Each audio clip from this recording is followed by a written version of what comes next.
दस्ता ज़िले मटियारी तरफ़ां हाई स्कूल न्यू सईदाबाद ऐं ॿियनि केतिरनि स्कूलनि जे उस्तादनि एहतजाजी रैली कढी रोड ते धरणियूं हणी हुकूमत खां मुतालबो कयो त उस्तादनि सां जेके वाइदा कया विया हुआ उन्हनि खे पूरो कयो वञे।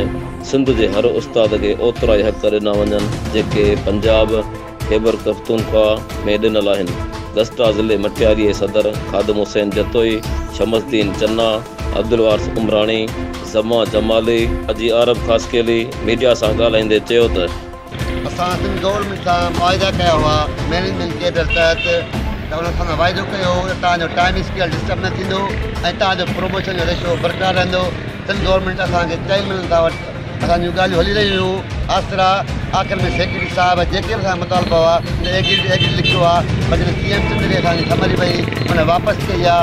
असां सिंध गवर्नमेंट खे चयो त मुआविजा जेके थियल आहिनि असांजा वापसि ॾिना वञनि पर सिंध गवर्नमेंट खां हाणे मुनाफ़ो करे रही आहे। असां मुनाफ़ो जॉब ॾियण लाइ अॼु रोड निकिरी आया आहियूं त असांजा जायज़ मुतालबा जेके बि आहिनि मैनेजमेंट जे तहत उहे असां ॾिना वञनि। सिंध जे उस्तादनि जो पघारूं ॿियनि सूबनि जे उस्तादनि जेतिरो कयो वञे। 2012 वारनि उस्तादनि जो पघार सिंध जे सभिनी ज़िलनि में रेगुलर थी चुको आहे, सिर्फ़ु मटियारी में नाहे थियो छो हिननि चयो एजुकेशन मां ब्यूरोक्रेट निज़ाम ख़तमु कयो वञे। ACDC खां एजुकेशन जी चेकिंग जा अख़्तियार ख़तमु करे उस्तादनि हवाले कया वञनि।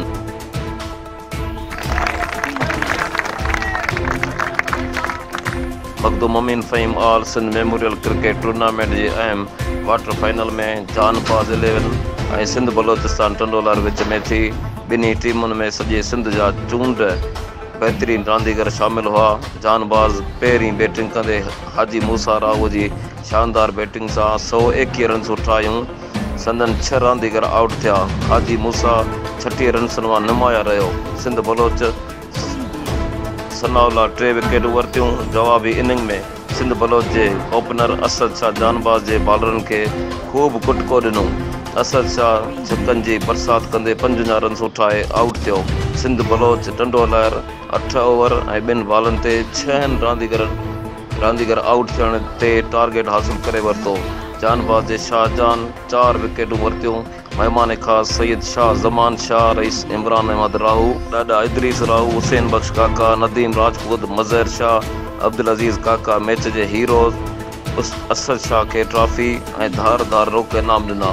अॻुवाट सेमीफाइनल में पहुतल नसीम 11 सेमीफाइनल खेॾण खां अॻु ई सिंध बलोच आउट आॾो गोॾा खोड़िया मुक़ाबिलो करण खां इनकार कयो, जंहिं करे सिंध बलोच खे वॉकओवर मिलियो ऐं फाइनल में पहुची वई। दिलवाहिद उमराणी, सोच TV न्यू सईदाबाद।